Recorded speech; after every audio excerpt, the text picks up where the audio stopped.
శ్రీ మాధవానంద గురుభ్యో నమ. శ్రీమాత్రే నమ. శ్రీ మాధవానంద భక్తి యూట్యూబ్ ఛానల్ ప్రేక్షకులకు నమస్కారం.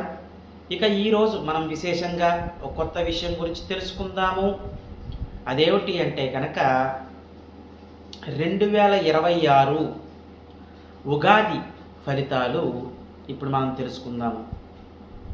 ముఖ్యంగా 2026 ఈ సంవత్సరానికి పరాభవనామ సంవత్సరం అని పేరు.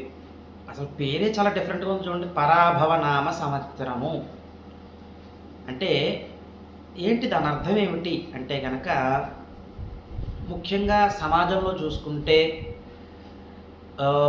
అధికారంలో ఉన్న వాళ్ళు అవ్వచ్చు, అధికారంలో లేని వాళ్ళు అవ్వచ్చు, అపోజిషన్ పార్టీ అవ్వచ్చు, ఏదైనా ఎవరైనా అవ్వచ్చు, వాళ్ళకి ఎక్కువగా పరాభవాలు ఎక్కువ జరుగుతూ ఉంటాయి, ఎదురు దెబ్బలు తగులుతూ ఉంటాయి.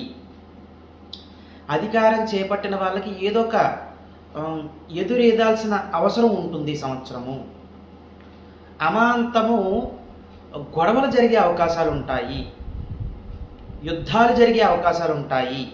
ఇప్పుడు ఆల్రెడీ చూస్తున్నాం, కొన్ని యుద్ధాలు జరుగుతున్నాయి, మళ్ళీ ఆగుతాయి, మళ్ళీ యుద్ధం జరుగుతుంది. అంటే ఈగోయిస్టిక్ ఫీలింగ్స్ ఎక్కువ వెళ్తూ ఉంటారు ఈ సంవత్సరము.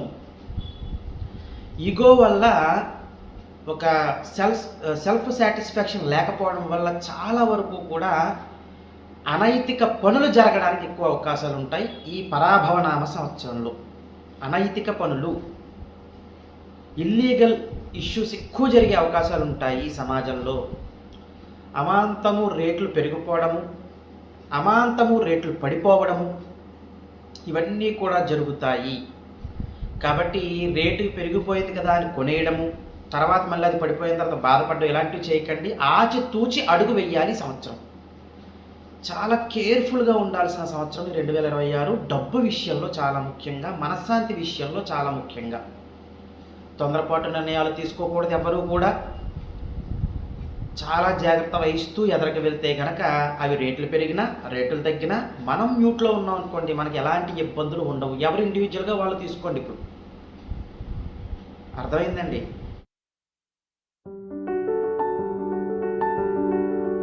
మొట్టమొదటిగా మేషరాశి. ఇక్కడ ఇంకొక విషయం తెలియజేయాల్సింది ఏంటంటే, ఈ సంవత్సరము జూన్ 2వ తారీఖు నుండి గురువు ఆయన ఉచ్చ స్థితిలోకి వెళ్ళడం జరుగుతుంది. ఇది చాలా చాలా అదృష్టము కొన్ని రాసుల వారికి. అందరికీ అదృష్టము అని చెప్పలేము. కొన్ని రాసుల వారికి చాలా అదృష్టము ఈ గురువు ఉచ్చ స్థితిలోకి వెళ్ళడము. దాన్ని బట్టి ఈ ఉగాది ఫలితాలు చూద్దాము. అందులో భాగంగా మేషరాశి వారికి ఈ సంవత్సరం ఆదాయం 11, వ్యయం 5, రాజ్యపూజ్యం 2, అవమానం 4గా గోచరిస్తోంది. ప్రస్తుతము గురువు మేషరాశి వారికి 3వ ఇంట్లో సంచారము, జూన్ 2వ తారీఖు నుంచి 4వ ఇంట సంచారం ఉచ్చస్థితులు. శని భగవానుడు వ్యయస్థానంలో సంచారము, ఏలినాటి శని ప్రారంభమైంది కాబట్టి మేషరాశి వారికి వ్యయంలో సంచారము. రాహుకేతువులు డిసెంబర్లో మారుతారండి, చివరన, కాబట్టి ఆ మార్పు పెద్ద ఇంపాక్ట్ ఏం చూపించదు. కాబట్టి ప్రస్తుతం ఉన్నదే తీసుకుందాం. లాభస్థానంలో తర్వాత పంచమ స్థానంలో రాహుకేతువుల సంచారం జరుగుతోంది మేషరాశి వారికి. ఇందులో ఈ విధంగా మేషరాశి వారికి చూసుకున్నట్లయితే ఈ పరాభవనామ సంవత్సరము ఏది ఏమైనప్పటికీ కూడా తదు జాగ్రత్తలు తీసుకుంటూనే ఎదరికి వెళ్ళాలి. వ్యయస్థానంలో శని భగవానుడు, తర్వాత తృతీయంలో గురువు, తర్వాత చతుర్థంలోకి మారడము, ఇవన్నీ కూడా ఏం సూచిస్తాయి అంటే కనుక స్థాన చలనాన్ని సూచిస్తున్నాయి. అంటే ఒక చోట నుంచి ఇంకో చోటకు వెళ్ళాల్సి రావడము, శరీర సుఖం లేకపోవడము, కుటుంబ సభ్యుల మధ్యన ఆదరణ లేకపోవడము, ముఖ్యంగా అధిక ఖర్చులు చాలా ముఖ్యం. ఏంటంటే ఇందాకే చెప్పుకున్నాం, ఒకటి పెరిగింది కదా అని కొనేయడము, తర్వాత అది తగ్గిపోతే బాధపడడం. మేషరాశి వారి విషయంలో చాలా జాగ్రత్తగా ఉండాలి. అనవసరపు ఖర్చులు ఎక్కువగా ఉంటాయి ఈ మేషరాశి వారికి ఈ పరాభవనామ సంవత్సరంలో. రాహుకేతువులు డిసెంబర్ వరకు కూడా యోగిస్తున్నారు. రాహు యోగిస్తే చాలు. కేతు ఇప్పుడు రాహు లాభస్థానంలో యోగిస్తున్నాడు కాబట్టి ఉపచయ స్థానంలో రాహు చాలా మంచి ఫలితాలను ఇస్తాడండి. ఆయన ఒక్కడే మీకు యోగిస్తుంటారు. ఏది ఏమైనప్పటికీ చతుర్థంలో గురువు ఉచ్చస్థితిలోకి వచ్చినప్పటి నుంచి కూడా అది కేంద్ర స్థానం అయినప్పటికీ కూడా అర్ధాష్టమ గురువు ఈ గోచార రీత్యా ఇప్పుడు మనం చెప్పుకునే గోచార ఫలితాలు ఏది ఏమైనప్పటికీ తగు జాగ్రత్తలు తీసుకోవాలి. మితిమీరి ప్రవర్తించడము, అతిగా ప్రవర్తించడము ఇలాంటివి ఏమి చెయ్యొద్దు మేషరాశి వారు. స్త్రీ పురుషులందరికీ కూడా వర్తిస్తుంది ఇది. ఎంత జాగ్రత్తలు తీసుకుంటే అంత మంచిది. ఉద్యోగస్తులకి స్థాన చలనం కనపడుతోంది. వ్యాపారస్తులకి వ్యాపారంలో నష్టాలు కనపడుతున్నాయి. భాగస్వామ్య వ్యాపారులకి చాలా ఇబ్బందికరంగా మారనుంది ఈ సంవత్సరము.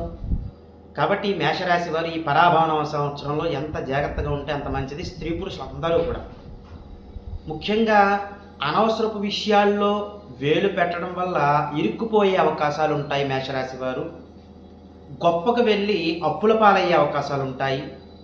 మధ్యస్థ సంతకాలు ఎట్టి పరిస్థితుల్లో ఈ సంవత్సరం పెట్టద్దు మేషరాశి వారు. ఈ సంవత్సరం అంటే ఎప్పటి వరకు అండి? ఈ ఉగాది నుంచి మళ్ళా వచ్చే ఉగాది వరకు కూడా గుర్తుంచుకోవాలి. అర్థమైందా? నాకు గురువు ఉచ్చస్థితిలోకి వచ్చేసాడు కదా, ఇంక నేనేం చేసేసినా చెల్లుతుంది, ఇలాంటివి పని చేయవు. ఇవి గోచార ఫలితాలు. చాలా జాగ్రత్తగా ఉండాలి. మోసపోయే అవకాశాలు ఎక్కువ కనపడుతున్నాయి మేషరాశి వారికి. డబ్బు విషయంలో జాగ్రత్తగా ఉండండి. ఆరోగ్యం విషయంలో చాలా జాగ్రత్తగా ఉండండి. సమయానికి ఆహారం తీసుకుంటూ ఉండడము, మంచినీటి ఎక్కువగా తాగుతూ ఉండడము, ఇవన్నీ కూడా చేస్తూ ఉండాలి. ప్రతి ఒక్కరిని గుడ్డిగా నమ్మద్దు, సరిపోతుంది. ఇక ఎవరైతే ఉద్యోగ ప్రయత్నాలు చేస్తున్నారో కొంచెం గట్టిగానే చేయాల్సి ఉంటుంది. రాహు యోగిస్తున్నాడు కాబట్టి మీకు మంచి ఉద్యోగం వచ్చే అవకాశాలు ఉంటాయి. లాభస్థానంలో మంచి స్థానంలోనే ఉన్నారు ఆయన. డిసెంబర్ వరకే అది, మళ్ళీ తర్వాత కూడా బాగుంటుంది. డిసెంబర్ తర్వాత కూడా ఆయన రాజ్యస్థానంలోకి వస్తారు. తర్వాత చెప్పుకుందాం, మంచి చాలా పెద్దదైపోతుంది కంటెంట్. కాబట్టి రాహు యోగిస్తున్నాడు కాబట్టి మీరు ఉద్యోగ ప్రయత్నాలు సఫలీకృతం అయ్యే అవకాశాలు ఉంటాయి. ఆ ప్రయత్నాలు చేసుకోండి. ఇక వివాహాది కార్యక్రమాలు, శుభకార్యాలు ఇవన్నీ కూడా నత్తనడుగున సాగుతూ ఉంటాయి మేషరాశి వారికి. కొంచెము ఇప్పుడు నేను చివరిలో ఏదైతే పరిహారాలు చెప్తానో ఆ పరిహారాలు చేసుకుంటూ ఉండడం వలన అనుకూలత ఏర్పడే అవకాశాలు ఉంటాయి.